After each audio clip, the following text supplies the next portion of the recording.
Frères et sœurs dans le Christ, Shalom. Nous célébrons aujourd'hui le 29e dimanche du temps ordinaire de l'année A. Et en ce même dimanche, l'Église nous demande de prier pour les missionnaires. C'est donc le dimanche ou la journée mondiale de la mission. Pourquoi prier pour les missions? Pourquoi prier pour les missionnaires? C'est avant tout répondre à la demande de Jésus qui disait « La moisson est abondante, mais les ouvriers sont peu nombreux. » Priez donc le maître de la moisson d'envoyer les ouvriers dans sa vigne. Mais aussi nous voulons célébrer cette journée pour participer à la mission de Jésus-Christ. La mission de Jésus-Christ émane du Père, de Dieu lui-même. Jésus le dira, comme le Père m'a envoyé, moi aussi je vous envoie. Nous sommes envoyés de prime abord pour annoncer la bonne nouvelle, pour apporter le Christ, pour que les hommes soient sauvés. Voilà ce que l'évangile d'aujourd'hui nous dit, l'évangile de Saint Matthieu, le chapitre 28, du 16e au 20e verset. Jésus qui investit, qui instaure même les apôtres à aller aussi à sa suite pour annoncer la bonne nouvelle du salut. La mission de l'Église, la mission de Jésus-Christ se passe dans l'Église, au sein de l'Église. Et cette mission a pour finalité de faire de tous une famille. Nous devons, au terme de la mission, nous rendre compte que nous sommes réellement une famille. La famille des enfants de Dieu, la famille des baptisés. Voilà pourquoi notre mission doit s'insérer dans la mission de l'Église. Le Concile Vatican II définit clairement la mission de l'Église. La toute première mission de l'Église, selon le Concile Vatican II, c'est l'Église comme lumière des nations. Nous avons le document, la Constitution, Lumen Gentium. L'Église qui a mission d'être la lumière des nations, d'éclairer le monde.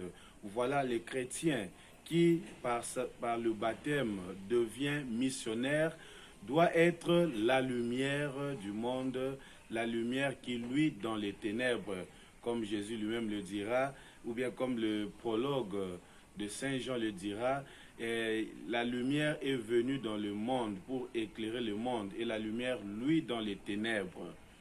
La deuxième mission de l'Église, c'est d'être l'espérance, porter la joie et l'espérance au monde. C'est le sens du document Gaudium et Spes. Ce document définit aussi le rôle de l'Église dans le monde d'aujourd'hui. Voilà, chers frères et sœurs, aujourd'hui où nous célébrons la journée mondiale de la mission, il convient aussi pour nous de prier pour ceux ou celles qui nous ont apporté ou annoncé la bonne nouvelle. L'Épître aux Hébreux le dit au 13e chapitre, le verset 7, « Priez pour ceux qui vous ont transmis la foi, pour ceux qui vous ont annoncé la bonne nouvelle. Suivez surtout leur exemple, imitez leur exemple. » Et en même temps, l'Épître aux Hébreux veut aussi nous avertir contre les fausses doctrines ou les faux enseignements. Il nous dit, ne suivez pas le mauvais enseignant ou les faux docteurs qui ont pour mission de vous égarer de la parole de Dieu ou bien du salut, le salut que le Christ nous apporte. C'est justement ce que Saint Paul écrit à Timothée. Il avertit à Timothée d'annoncer la bonne nouvelle et surtout d'affermir la foi des autres par des enseignements vrais et d'interpeller le peuple de Dieu contre le faux enseignement. Voilà, chers frères et sœurs, pensons aux missionnaires qui ont quitté peut-être leur pays, qui ont quitté leur village, qui ont quitté leur cité, et ils nous ont annoncé la bonne nouvelle. Pensons à leur sacrifice. Certains ont quitté même leur confort, ont quitté tout ce qu'ils avaient comme avantage. Ils ont accepté de vivre avec un dénuement tout à fait spécial. Vivre sans rien, vivre la pauvreté extrême au nom de l'Évangile. Personnellement, je pense à travers ces dimanches aux missionnaires qui ont apporté la bonne nouvelle dans ma paroisse, dans ma communauté, et eux qui ont fait que je puisse être chrétien. Et c'est grâce surtout à leur sémence, ils ont sémé le verbe, ils ont sémé la parole de Dieu, que cette sémence a porté de fruits. Voilà, chers frères et sœurs, ici aujourd'hui pour nous de prier pour les missionnaires.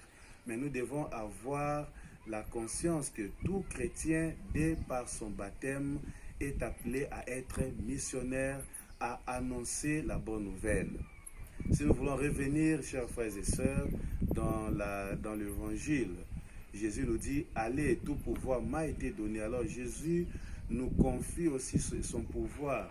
Jésus nous insère, nous incorpore dans ce même pouvoir pour que nous puissions aller, nous aussi à notre tour, annoncer cette bonne nouvelle et faire baptiser nos frères et sœurs qui ne sont pas encore dans la barque. Et du fait que nous sommes investis de ce pouvoir, nous devons changer, transformer ce monde. Voilà comment nous pouvons comprendre la recommandation de Dieu au jardin d'Éden à nos ancêtres, à nos pères, Adam et Ève.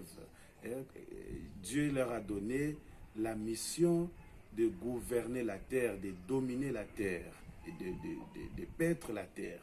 Voilà, Jésus nous donne justement le même pouvoir pour que nous puissions faire aussi de notre monde un conglomérat, une communauté, une famille de chrétiens, des enfants d'un même Père.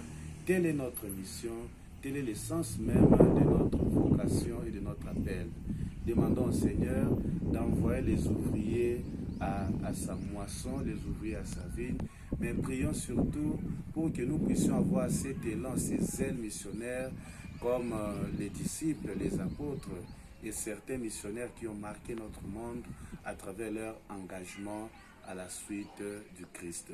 Mais souvenons-nous, chers frères et sœurs, le pape Paul VI le dit, aujourd'hui, nous avons besoin des témoins, nous avons besoin des apôtres, on n'a plus besoin des maîtres, mais on a besoin des témoins qui annoncent la bonne nouvelle, qui annoncent l'évangile, comme Isaïe le dit et Saint Paul le dit, comme il est beau de voir le pas de messagers qui portent la bonne nouvelle du salut, qui annonce la paix et la joie. Que Dieu Tout-Puissant nous bénisse et nous garde au nom du Père et du Fils et du Saint-Esprit. Amen.